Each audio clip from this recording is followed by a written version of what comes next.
আমার এই এক জীবনে বাংলাদেশের নানান জেলাতে বন্যা কাভার করেছি, সেটা সাংবাদিক হওয়ার কারণে। কিন্তু সমস্ত কিছু পেরিয়ে আমি নতুন একটি জায়গা, যে জায়গাতে আসলে এর আগে আসা হয়নি, সেটি হলো যে ফেনী এই অঞ্চলটি। এই ফেনীর পাশাপাশি এটি নোয়াখালী।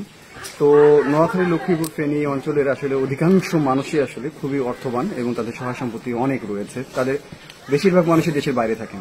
ইন্টারেস্টিং ব্যাপার হলো যে আমি সারা বাংলাদেশে যে জিনিসটা দেখিনি সেটা এখানে এসে দেখেছি। সেটি হলো যে যখন আমরা ত্রাণ নিয়ে এসেছি এবং তারা তো আসলে অসহায় হয়ে পড়েছেন পরিস্থিতির কারণে, কিন্তু যখন জিজ্ঞাসা করছি যে ত্রাণ দিয়ে গেছে, হ্যাঁ দিয়ে গেছে, কি দিয়েছে, অমুক দিয়েছে, আমি বললাম যে লাগবে, আর তো ওনারা বলছেন যে না আমার লাগবে না, পানি আছে, আমাদেরকে জিজ্ঞাসা করেন, আমরা তখন পানি দিই, স্পষ্ট তো।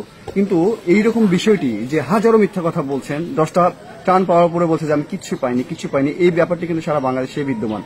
এই জায়গায় এসে ডিফারেন্ট একটা টাচ আমি পেয়েছি আমার সাংবাদিকতার লাইফে, এবং শুধুমাত্র তাই নয়, আমি দেখেছি যে এই বিষয়টি একেবারে ভিন্ন এবং এত সোভার, এত লয়াল এবং এত অনেস্টি এনাদের মধ্যে যে একটিবারও একটা মিথ্যা কথা বলেন। এই বন্ধু যে বাড়িতে দিতে গেছি যে আপনি নেন, এটা বলছেন না আমার তো লাগবে না, পাশের বাসা আপনি যান, ওই পাশের বাসাতে গিয়ে আপনি দিয়ে আসুন। এই যে একটা সততা, এই সততায় আসলে আমরা এই সততার বাংলাদেশে দেখতে চেয়েছি।